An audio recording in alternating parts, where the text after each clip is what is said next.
So the situation in Tamriel is that you've got three young muscular alliances around the periphery of the continent, and in the center is Cyrodiil, and there's a power vacuum there. Now, Cyrodiil is a big prize, a fertile heartland of the continent, and it's also the symbol of power over Tamriel in the white gold tower that has been the center of the empire for millennia now. So the three alliances all have their own reasons why they feel like they should be ruling Cyrodiil, but the fundamental reason is that the empire and Cyrodiil and the family of nobles, the Tharns that are ruling it, are weak, and the alliances are strong.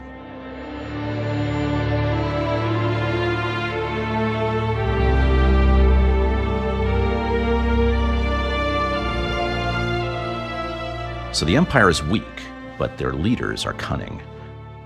The current occupant of the Ruby Throne in the Imperial City is Empress Regent Clivia Tharn, and her father is actually the Chancellor of the Elder Council. His name is Abner Tharn, and he is a very old but powerful and really wily battle mage, and his family have been secret Daedra worshippers for generations. So when he sees the threat of the three alliances around the periphery and their inevitable interest in Cyrodiil, he turns to his family's old allies, the Daedra, and Molag Bal's main agent on Tamriel, the necromancer Lord Manamarco. As the alliances become aware of Abner Tharn's Daedric connections, that becomes just one more powerful incentive to go into Cyrodiil and take him out.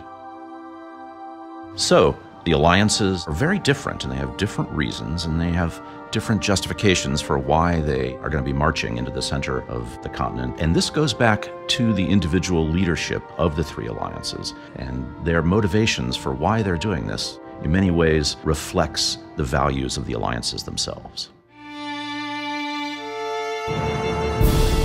For the Daggerfall Covenant, the reason why they feel they must prosecute this war really goes back to history for them. The leader of the Daggerfall Covenant is High King Emric of Breton. He is a sort of amateur historian of imperial history, and it's clear to him when the empire is strong, that's when things are peaceful and good for the people of Tamriel. And the empire is fundamentally a human endeavor, and at the moment the humans in Tamriel are failing, and it's up to the Daggerfall Covenant to take up the torch and keep the elves from mucking things up. Now, the Ebonheart Pact is more attuned to the mystical side of things. When they become aware that there's a great threat to Nirn, they decide that they're going to have to mobilize to confront it. Almalexia, one of the living gods of the tribunal, and one of the leaders of the Ebonheart Pact, she takes notice. The scryers and the priests and the wizard tell her that Molag Bal has got some kind of great, magical, existential threat to Nirn. Now, having the Empire working with Molag Bal and Manamarco absolutely cannot be tolerated. So the Ebonheart Pact decides they're going to have to muster their forces and march on Cyrodiil.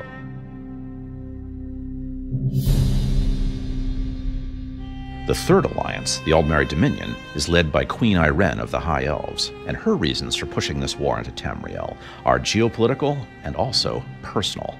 Before she'd assumed the throne, Irene had been an adventurer in Tamriel, and she had suffered personally at the hands of Abner Tharn in the Imperial City. Irene has seen the rot at the heart of Tamriel, and she believes that it's time for the elves to resume their responsibility to rule, to retake the White Gold Tower, which they built in the first place, and to get rid of the bloody and warmongering humans who, in empire after empire, have been drenching the continent in oceans of blood. It's time for the elves to go in, kick the humans out, and put things back to rights. What's great about this from a gameplay standpoint is that it gives each alliance a distinctive feel and ambiance. They each have their own methods and goals.